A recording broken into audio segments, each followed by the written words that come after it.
Muy bien, pues vamos a trabajar aquí ahora. Bienvenidos todos, vamos a trabajar con la parte número 15 ya de este estudio. Llevamos 15 secciones, poco a poco cuestionándonos la predestinación. Así que esta noche vamos a la parte 15 del programa y vamos a estar, es la quinta parte sobre Calvino. ¿Ok? Ya hemos estado viendo, si se fijan, hemos estado viendo muchas definiciones y de todas estas definiciones que hemos estado viendo, fíjense que los calvinistas proponen unas definiciones y yo pues me las cuestiono, hasta que eventualmente varias de ellas, la soberanía, elección, gracia, las voy a definir en estudios bíblicos completos, bastante exhaustivos, para que ustedes entiendan. ¿Ve?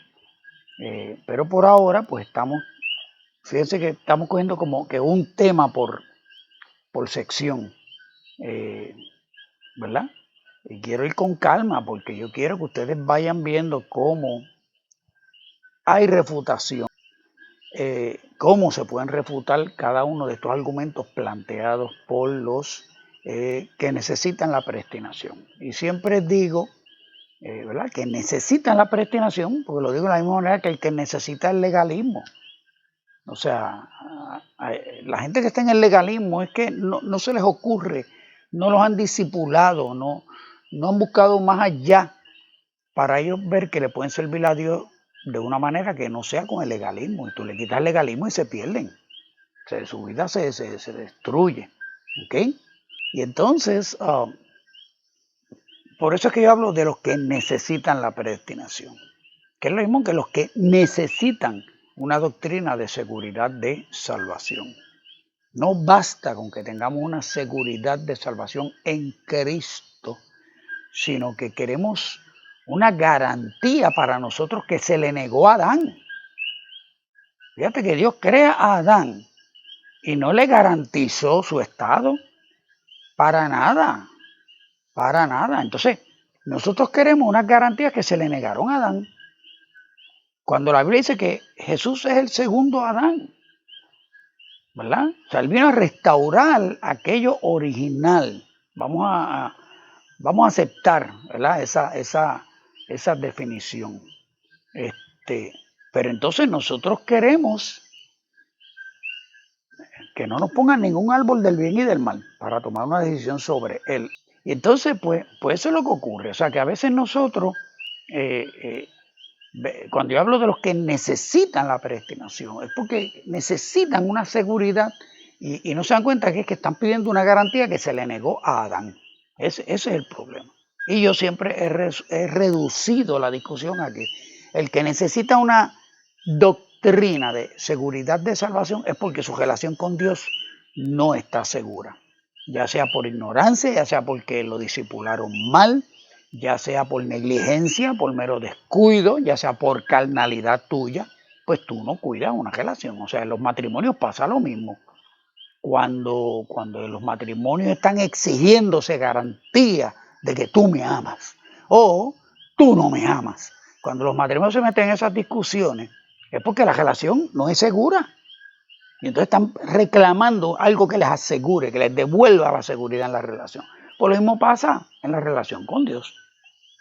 Porque para mí la relación es la seguridad. O sea, si tú conoces al Señor y tú mantienes ese conocimiento, mantienes esa relación, pues entonces tú no necesitas que te la aseguren, porque la relación es la seguridad. ¿Ok? Pero entonces, pues vemos que los reformadores se van por la mayoría, adoptaron la predestinación, aunque no todos los movimientos que surgieron en la Reforma aceptaron la predestinación como los anabaptistas. Y mucha gente se cuestionó a Calvino y mucha gente se cuestionaron a Lutero y hubieron muchas divisiones entre los distintos movimientos en los distintos países. Eso está en la historia. Entonces, ¿qué ocurre? Pues esta gente, ellos he estado oyendo varias ¿verdad?, proponentes en contra de la predestinación que incluso ellos dicen que el razonamiento de la predestinación, eso es gnosticismo. ¿Okay? Yo pues no he estudiado eso, pues no me atrevo a adoptar esa conclusión, ¿verdad? Pero sí, como han visto de los que me vienen siguiendo desde las primeras dos partes, la influencia griega, la influencia pagana del destino, pues eso sí se coló en la cultura y fue adoptado. Recientemente descubrí que los esenios eran quienes creían en una predestinación absoluta, ¿okay? Pero los fariseos y los saduceos no creían en una predestinación, como la plantean los calvinistas y como la plantea Agustín más adelante. O sea, y por eso entonces es que yo me refiero a los que necesitan la predestinación. Pues si usted necesita la predestinación o usted necesita creer en salvo siempre salvo, pues fantástico, yo no voy a tocar eso. O sea, es más, apaga y vete, no tienes que estar escuchando este estudio bíblico, porque como yo dije en la introducción, este estudio bíblico es para esos hermanitos que tienen una experiencia, han servido toda la vida al Señor, han disfrutado el Evangelio, y de momento viene un calvinista proselitista, militante y rabioso a decirle que no, que esa experiencia no es, ¿entiendes? Que no fue su fe, no es su obediencia, sino que sencillamente ha sido todo decretado desde ante la fundación del mundo. Dios te puso tu fe, Dios te puso a obedecer, Dios te puso en el lugar, ¿entiendes? Para que tú, y te apretó, ¿verdad? Una suave persuasión, como decía Agustín, tú sabes.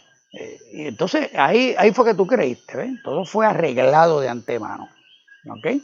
Y si tú hubieras sido escogido para perderte, pues eso jamás hubiera ocurrido, ¿ves? Así que como único tú puedes creer que te pasó lo que te pasó con Cristo es porque Dios te predestinó delante de la fundación del mundo para eso. Así lo tienes que creer y así lo tienes que ver. Así que vamos a comenzar con la sección de hoy. Cómo Calvino construyó sus definiciones, la parte 5 de Calvino.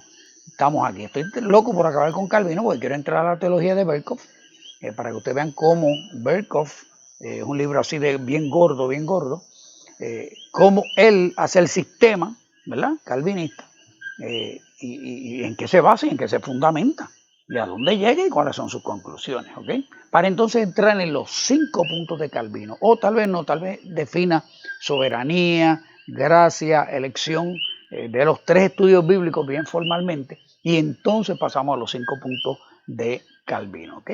Así que en la sección anterior, la 14, que fue el lunes pasado, nos quedamos en la definición de Calvino, y abro la cita: llamamos predestinación al eterno decreto de Dios por el que ha determinado lo que quiere hacer de cada uno de los hombres. Dejo la cita. Utilizando Efesios capítulo 1, del 3 al 23, vimos el lunes pasado que lo que se predestina en ese capítulo, lo que se decreta, para nada se refiere a lo que Dios quiere hacer de cada uno de los hombres, como dice esta cita de Calvino. Vimos el lunes pasado que la predestinación mencionada no es el decreto que Calvino define. Y vimos que la palabra soberanía ni aparece en Reina Valera tan siquiera.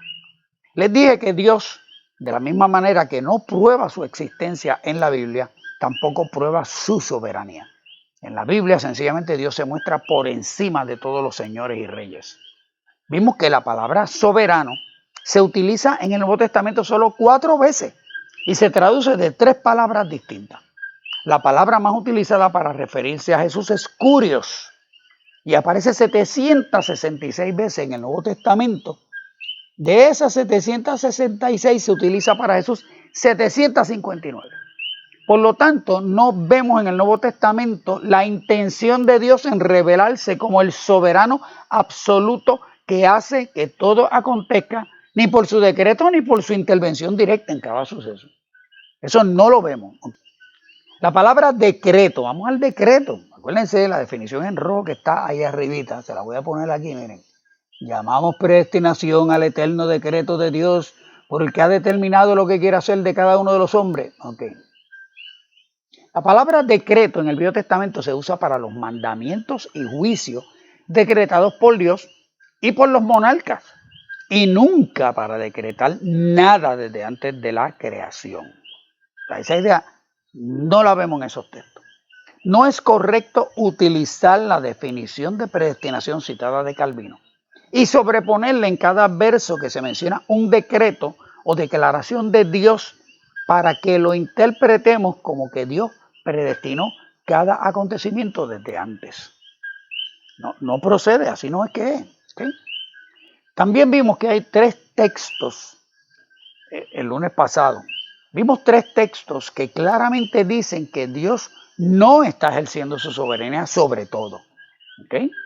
Cuando veamos la soberanía, cuando yo el estudio completo, veremos cómo los textos utilizados por los que necesitan la predestinación para probar que nada acontece fuera de la acción directa de Dios, cuando los veamos a la luz de sus contextos, se refieren a que es una intervención soberana de Dios en ese momento específico. Hemos venido viendo que los que proponen la predestinación construyen sus definiciones de unas premisas erróneas para explicar unos hechos y luego van a la Biblia a buscar textos que apoyen o prueben esas definiciones. Lo vimos con la gracia, soberanía, predestinación, libertad, destino, etc. Y ahora vamos a ver elección. Vamos a abrir la cita aquí sobre Calvino. La doctrina de la elección se encuentra en todo el Antiguo Testamento, donde constantemente se describe a Israel como el pueblo elegido de Dios. Elección que no se basa en una acción o decisión por parte de Israel, sino en el decreto soberano de Dios. Lo que es más, no todos los descendientes de Abraham son electos, sino solo algunos de entre ellos. Por último, algunos son escogidos individualmente, como se afirma en numerosos pasajes del Nuevo Testamento, especialmente en Romanos y en Gálatas. Ok, se deja la cita. Es bien curioso porque la doctrina de la elección no es explícita, al igual que la doctrina de la Trinidad. ¿Okay? Lo que vemos en el Viejo Testamento es Dios eligiendo, que no es exactamente la doctrina de la elección como la plantea don Juan Calvino. ¿Okay? Pues estoy de acuerdo con lo que dice este pasaje, con todo. Lo que no se aclara es que la elección de Israel no tiene que ver con la salvación de nadie. La elección de Israel es para ser una nación santa, para dar a conocer la revelación de Dios y para traer al Mesías.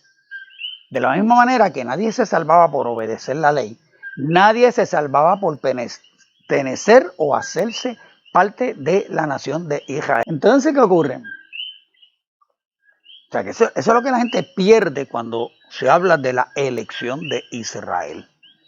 ¿Entiendes? Nadie se salvaba por ser israelita. ¿Ok? Nadie se salvaba por obedecer la ley. Usted podía ser irreprensible en cuanto a la ley, porque tenemos casos mencionados en la Biblia de gente irreprensible en cuanto a la ley. Gente que cumplían con todo. Eso no los hacía salvos. ¿Okay? Abrimos la cita sobre Calvino. El decreto de la elección no depende de la presencia divina. La predestinación no es sencillamente la decisión por parte de Dios de tratar con una persona según lo que ya Dios sabe que esa persona va a hacer y recompensando así sus acciones y actitudes futuras. Al contrario, afirmar que la elección es un decreto soberano implica que no depende de acción humana alguna pasada, presente o futura. Es una decisión independiente por parte de Dios. Cierro la cita sobre Calvino. Ok, estamos de acuerdo, yo estoy de acuerdo con todo. Dios elige para lo que le da la gana, cuando le da la gana. Lo que no aclara esta cita es que Dios no elige para salvación o perdición a nadie. No hay tal pasaje en la Biblia. Ese es el problema. ¿Ok? Abrimos la cita sobre Calvino. Lo mismo es cierto de los réprobos, los que se pierden. Dios decide de manera activa O sea, Dios se mete ahí activamente, no darles el oír la palabra, o hacerles oírla de tal modo que sus corazones se endurezcan de manera misteriosa. El misterio. De manera misteriosa que nadie puede penetrar. Los réprobos son justamente condenados y en esa condenación se exalta y sirve la gloria de Dios. Y dejo la cita sobre Calvino.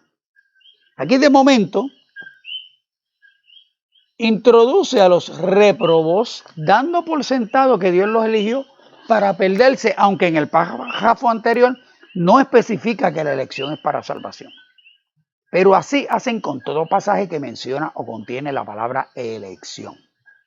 No importa que Dios haya elegido para una cosa o propósito específico que no tenga que ver con la salvación. Todos prueban, entre comillas, que Dios eligió a unos para salvarse y a otros para perderse. Lo curioso de este párrafo es que los réprobos, que según Calvino están tan depravados que ni tan siquiera se quieren salvar, Dios tiene que ayudarlos, entre comillas, negándoles la palabra o endureciéndolos para que ninguno se le vaya a colar, entre comillas.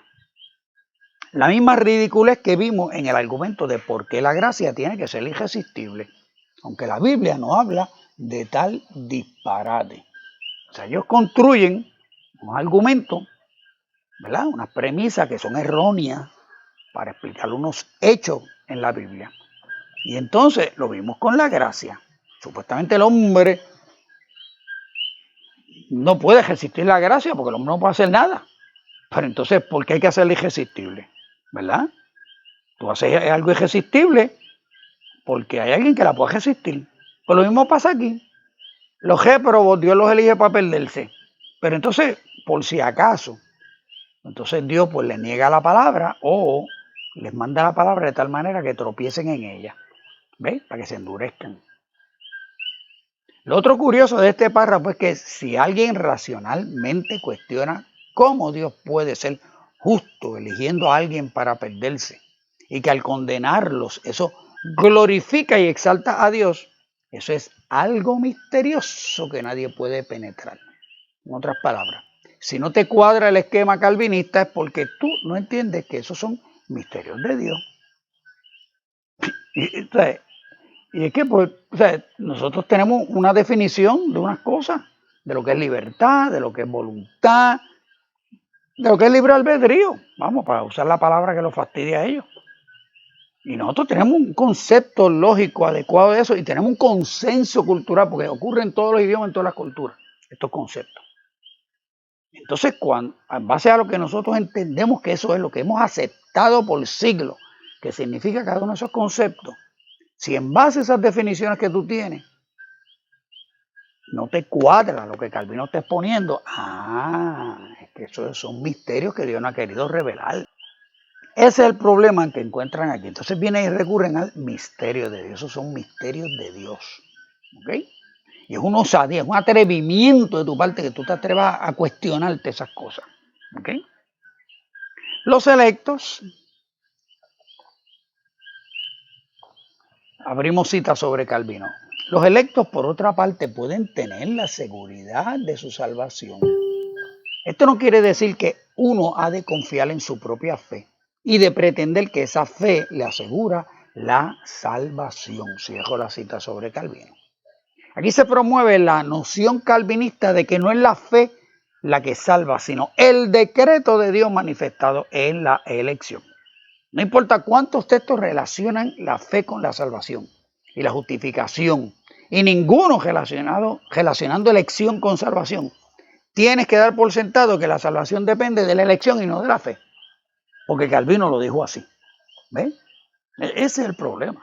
O sea, yo entiendo que los reformadores se enfrentaban al problema de que la Iglesia Católica en aquel momento le negaba seguridad de salvación a nadie. O sea, la Iglesia Católica era quien tenía el monopolio de dispensar, de repartir la salvación.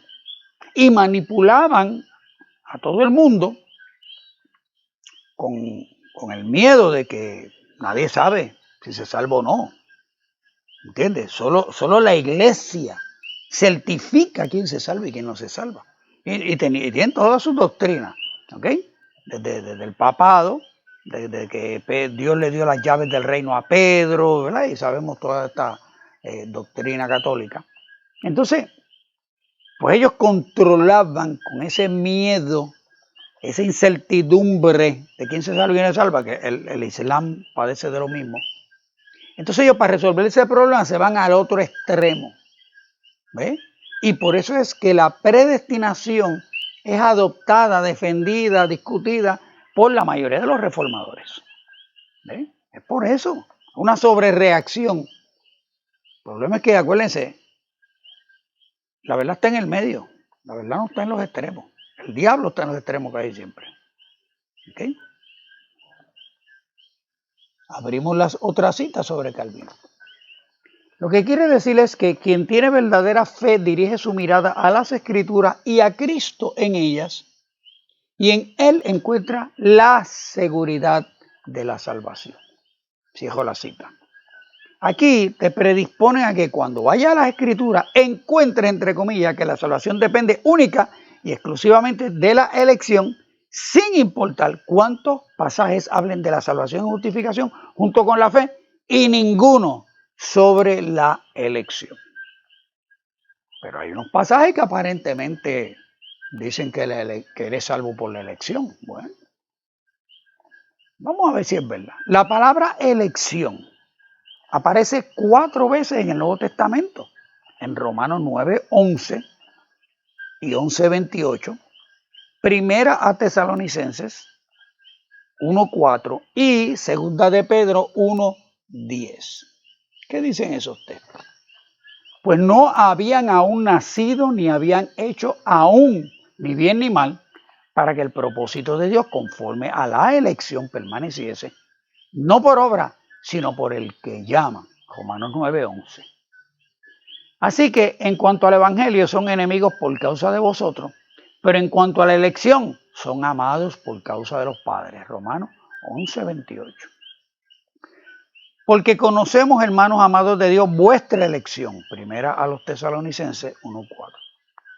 Por lo cual, hermanos, tanto más procurad hacer firme vuestra vocación y elección, porque haciendo estas cosas no caeréis jamás. Segunda de Pedro 1:10.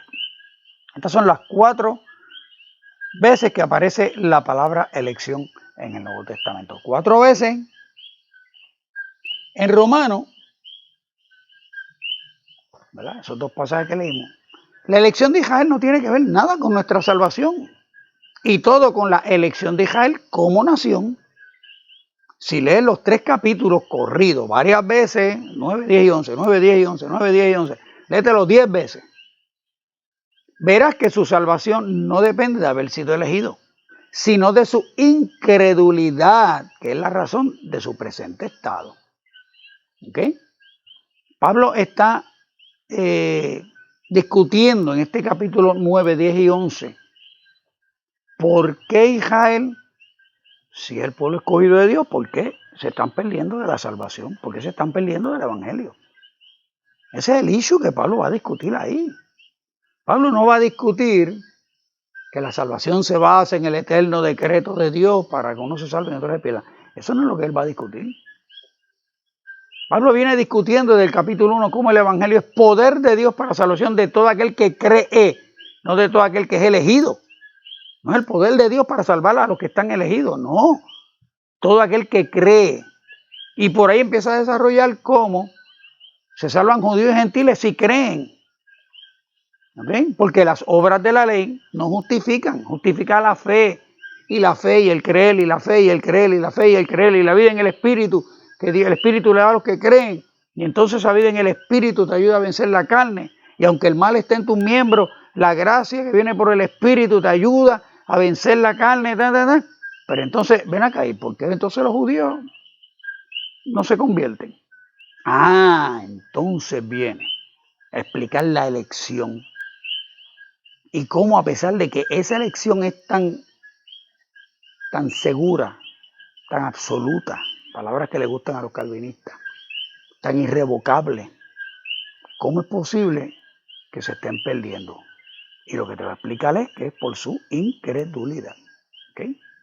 Toda la carta habla de la justificación por la fe y la elección de Israel no les da ninguna ventaja. O creen o se pierden, punto. Esa es la tesis de Pablo ahí. No importa cuán firme e irrevocable es la elección, serán injertados en el olivo cuando no permanezcan en incredulidad. Romanos capítulo 11, del 22 al 23. Los calvinistas te espetan el 9. Desayuno, almuerzo y comida. Capítulo 9, desayuno, almuerzo y comida. Desayuno, almuerzo y comida. Tendré misericordia el que tendré misericordia. El que quiere endurecerlo, endurezco. ¿Ok? Y no depende del que quiere y el que coge, sino de Dios que tiene misericordia. Eso es desayuno, almuerzo y comida. ¿Ok? En enema, intravenoso, hipnotismo, eso es capítulo 9. Pero entonces no van al capítulo 11, donde dice que ellos fueron desgajados del olivo por su incredulidad. Y que ellos fallaron, dice él, creo que es en el 10, fallaron de obtener la justicia de Dios porque la buscaron por sus obras de justicia propia y no por la fe. Y en el 11 te dice, y si no permanecen en incredulidad, volverán a ser injertados. Así de sencillo. ¿Ok? Y está diciendo que los dones y el llamamiento de Dios son irrevocables. ¿Ok? Pero no se van a salvar, porque la salvación no tiene que ver con esa elección. Mira. En Primera Tesalonicenses, perdón, no he terminado. Romanos 11, del 22 al 23, ahí dice bien claro que si no permanecen en incredulidad, volverán a ser injertados. O sea, que no tiene que ver nada con la elección, es con si creen o no creen. Ninguno de los ejemplos utilizados en el pasaje, Romanos 9, para ilustrar la elección son ejemplos de salvación. Son ejemplos de cómo Dios interviene soberanamente en la vida de los individuos para mostrar su gloria y cumplir su propósito. Pero el pasaje en ninguna parte está diciendo, ninguno de esos ejemplos tiene que ver con salvación. ¿Okay? Vamos primero a los Tesalonicenses, capítulo 1:4. La elección que menciona ahí, vuestra elección. La elección es confirmada por ser amado de Dios y por la obra de vuestra fe, del trabajo de vuestro amor y de vuestra constancia en la esperanza de nuestro Señor Jesucristo. Por eso es que sabemos de su elección. ¿Okay? Y eso concuerda perfectamente con Efesios 2:10, que lo vimos, creo que fue en la parte 13. En Efesios 2:10, que son las buenas obras para las cuales fuimos creados y que Dios preparó de antemano para que anduviésemos en ellas. Como expliqué en la sección anterior, Efesios capítulo 1 nos demuestra que Dios no predestinó a nadie para salvarse, sino que predestinó a los salvos para ser y participar de ciertas cosas que fueron predestinadas. De la misma manera, en este pasaje, la elección mencionada no es para que se salvaran, sino la elección para manifestar las cosas que los tesalonicenses estaban mostrando. Por eso dice, conocemos de vuestra elección, porque es algo palpable, sus hechos, sus actitudes, sus acciones están demostrando su elección. No está hablando de la elección del eterno decreto de Dios, no. Segunda de Pedro, capítulo 2:10. La elección mencionada no aparece sola, sino junto con vocación. ¿Ok? Junto con vocación, por lo cual, hermanos, tanto más procurad hacer firme vuestra vocación y elección, porque haciendo estas cosas no caeréis jamás. Esa vocación es el llamado, el caleo que vimos en la sección anterior o antes de esa. Vocación es llamado. En la parte 13 dice el exégesis del capítulo 8 de Romanos. Sí, o sea que fue antes de antes, ¿ok? Y expliqué que el llamado es para ser respondido y que llamó después de predestinar, porque no predestinó individuos, sino condiciones. Y luego llama a los que quieran participar de esas condiciones. De la misma manera, aquí la elección es sobre condiciones para salvarse y no sobre individuos para salvarse. Aquí vemos que aunque Pedro da por sentado la seguridad del llamado y la elección de parte de Dios, exhorta a hacerla firme Y el verbo que se utiliza ahí es continuo para asegurar el resultado final. Lo mismo que les mostré en la parte 2 cuando analicé Filipenses capítulo 1. Allí Dios pone el querer y el hacer por su buena voluntad. No significa que nos obligó a creer, sino que toda la carta va dirigida a salvos, la carta a los filipenses, y qué cosas tienen que hacer para lograr el resultado final. Vayan a la parte 2, que ya está escrita en la página.com, y vean esa exégesis del capítulo 1, para que ustedes vean qué es lo que ocurre ahí. O sea que cuando Dios pone en vosotros el querer como lo hace por su buena voluntad, eso no tiene que ver nada con el decreto de Dios para salvar a uno y todo ese pino. Cuando digo aquí que Pedro da por sentado la elección, es porque, por lo que dice en primera de Pedro 1:2, elegidos según la presencia de Dios, Padre, en santificación del Espíritu, para obedecer y ser rociado con la sangre de Jesucristo, gracia y paz, o sea, multiplicada. Tú coges ese texto y dices, bingo, Calvino tenía la razón. ¿Ves? Ahí está el decreto de Dios. Y según la presencia de Dios, delante de la fundación del mundo, mira, Dios lo escogió para obedecer y ser rociado con la sangre de Jesucristo. Ya está, acabó la discusión. Vámonos.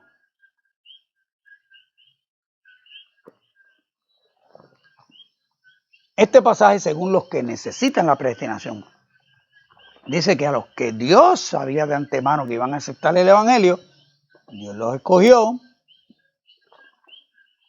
según Agustín, o Dios eligió quienes iban a ser santificados en el Espíritu, y eligió a quienes iban a obedecer, y eligió a los que iban a ser rociados con la sangre de Jesucristo, según Calvino. Si el texto hubiera dicho elegido según la presencia de Dios para obedecer y ser rociado, pues yo no podría refutar eso.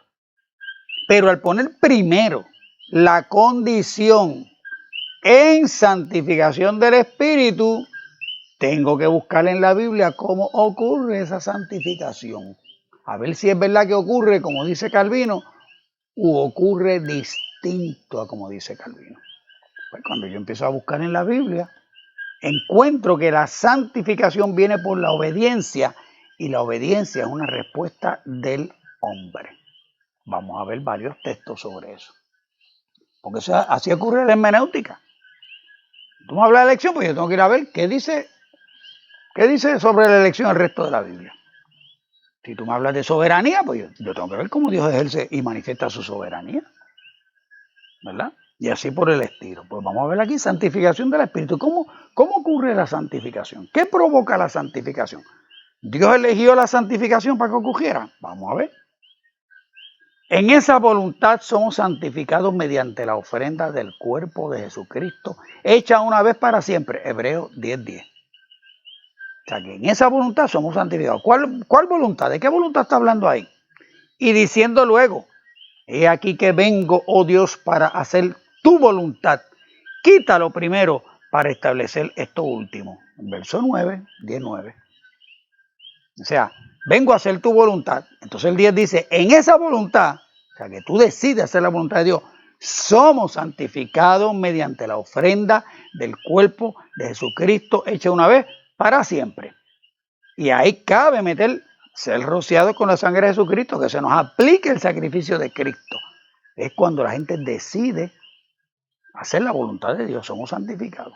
En otras palabras, obedezco y soy santificado. Sin obediencia no obtiene nada. Vamos a ver el otro texto. Porque os es necesaria la paciencia para que habiendo hecho la voluntad de Dios obtengáis la promesa. Hebreos 10:36. Tienes que obedecer. Tienes que obedecer. Tienes que hacer la voluntad de Dios. Obtiene entonces la promesa.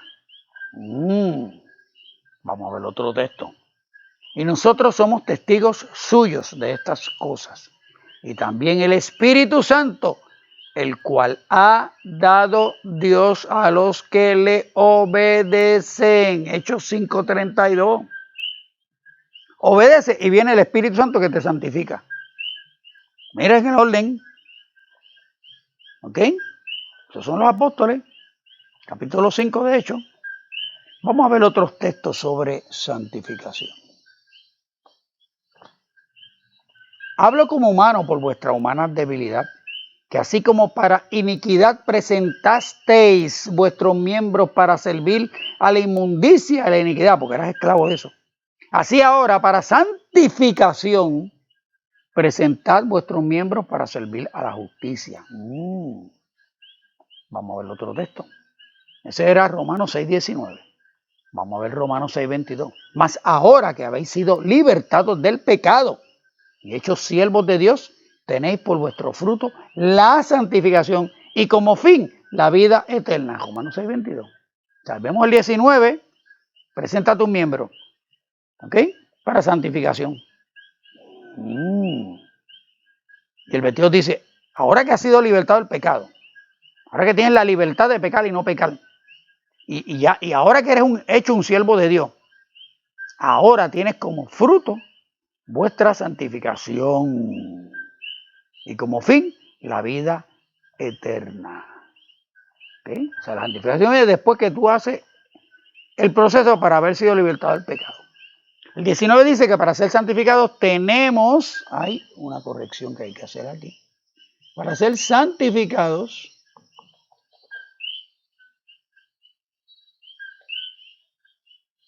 perdonen la corrección, para ser santificados tenemos que presentar nuestros miembros para servir a la justicia. Y eso a mí se me parece a obediencia. El 22 dice que el fruto de haber sido libertado del pecado es la santificación.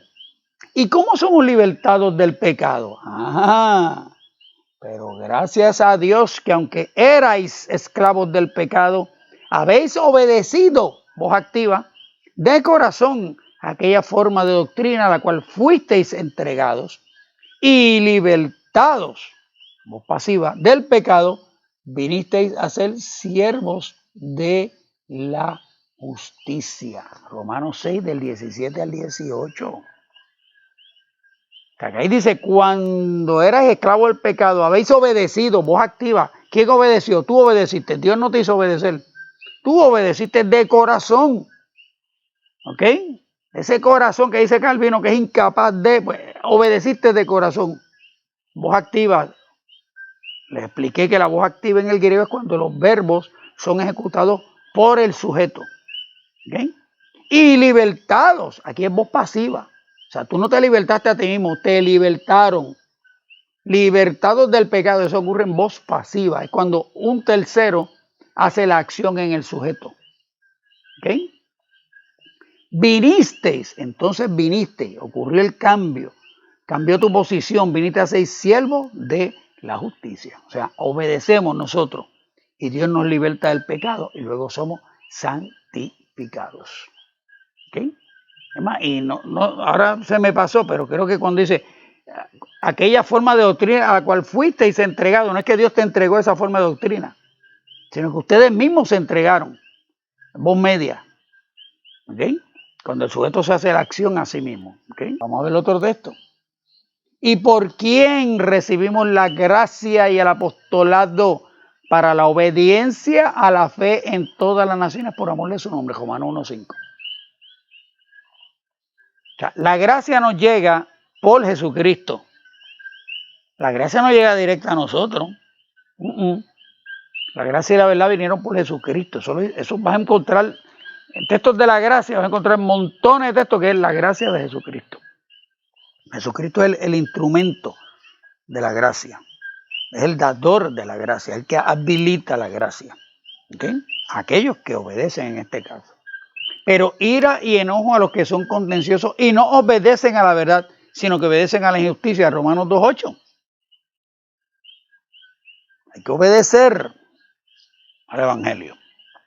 Mas no todos obedecieron al Evangelio, pues Isaías dice, Señor, ¿quién ha creído a nuestro anuncio? Romanos 10:16. Y mire este texto que interesante sobre obediencia. Y aunque era hijo, por lo que padeció, aprendió la obediencia. Y habiendo sido perfeccionado, vino a ser autor de eterna salvación para todos los que le obedecen. Mira qué interesante. Cristo con su sufrimiento aprendió la obediencia. Cristo mismo aprendió la obediencia. Y por esa obediencia, habiendo sido perfeccionado, completado. Vino a ser el autor de eterna salvación para todos los que lo obedecen, no para todos los elegidos, para todos los que le obedecen. Miren cómo estos textos hablan de la importancia de obedecer. Tú obedeces y obtienes las cosas de Dios. ¿Okay? Y esa obediencia es por la fe, según usted ve el contexto en el que van a ocurrir todos ellos. Según veo en estos pasajes, la obediencia es causa y requisito para obtener la salvación, el Espíritu Santo y la santificación. ¿Cómo más obtenemos la santificación? Santifícalos en tu verdad. Tu palabra es verdad. Y por ello yo me santifico a mí mismo para que también ellos sean santificados en la verdad. Juan 17, verso 17 y verso 19. Para santificarla habiéndola purificado en el lavamiento del agua por la palabra. Efesios 5:26, hablando de la iglesia. O sea que la palabra santifica, el Espíritu Santo santifica, la palabra santifica. Por lo cual también Jesús, para santificar al pueblo, mediante su propia sangre padeció fuera de la puerta, Hebreos 13:12. O sea, la sangre también santifica.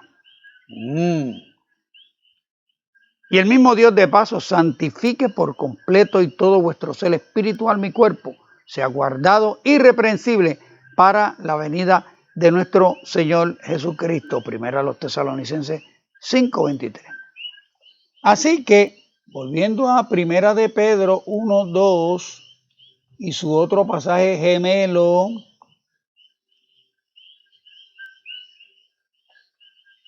una corrección aquí. Volviendo a 1 Pedro 1:2 y su otro pasaje gemelo, lo cito de nuevo, elegidos según la presencia de Dios Padre en santificación del Espíritu, para obedecer y ser rociados con la sangre de Jesucristo, gracia y paz os sean multiplicadas. Y el texto gemelo, pero nosotros debemos darle siempre gracias a Dios respecto a vosotros, hermanos amados, por el Señor, de que Dios os haya escogido desde el principio para salvación, mediante la santificación por el Espíritu y la fe en la verdad. Segunda a los Tesalonicenses 2:13.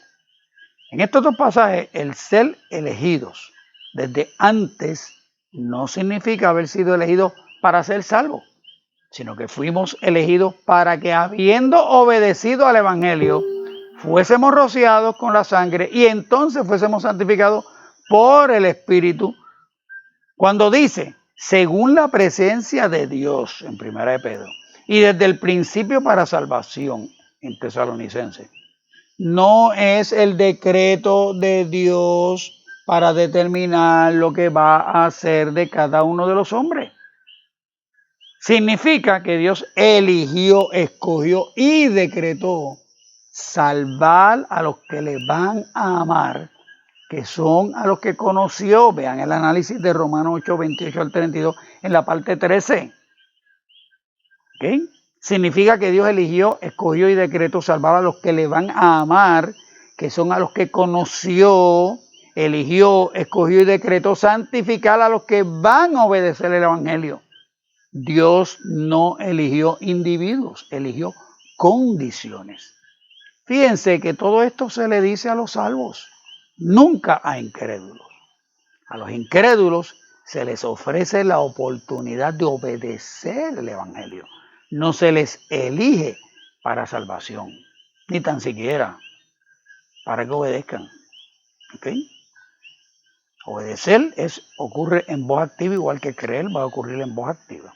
¿Okay? Cuando les dé el estudio de la fe, en uno de los capítulos, las secciones que vamos a cubrir aquí, fe aparece, creo que son 273 veces. La palabra creer en el Nuevo Testamento.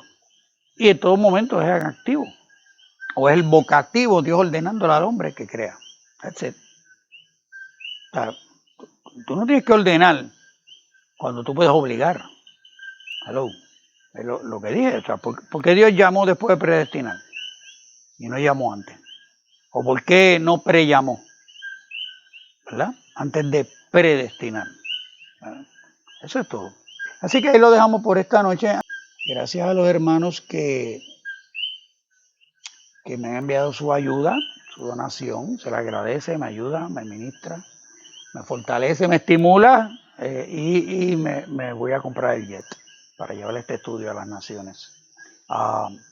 Recuerden siempre, pueden ir a la página .com, Pedro H. Rodríguez. A alguna gente no le sale Pedro H. Rodríguez. Recuerden que no es www, es http originalmente. Pero si tú pones pedrohrodríguez.com, junto todo, o pones Pedro H. RODZ, te puede llevar más rapidito. ¿Okay? Si no, pues nada, me pides a mí, yo te envío el link, porque a mí me sale siempre sin mayores problemas. Eso es para que lo sepan. Entonces, en la parte de enseñanza, cuando abres ahí las enseñanzas que te dice estudia, ahí aparece el botoncito de donar. Y entonces va directo a la cuenta de PayPal. Pero si no quieres pasar por ese trabajo, no quieres visitar mi página.com, ¿verdad? Porque es tan latosa y tan larga todo lo que hay escrito ahí. Y tú no tienes tiempo para estudiar, lo sé. Entonces, pues, mi cuenta de PayPal es pedro-hipólito@hotmail.com. ¿Ok? Pedro-Hipólito, la rayita de números, que ponen los números telefónicos, el dash. Hipólito es con H, @hotmail.com, esa es mi cuenta de PayPal. O puedes enviar tu ayuda por correo a HC03, Box 8156, Canóvanas, Puerto Rico, 00729. ¿Okay? Así que se aceptan donaciones. ¿Okay?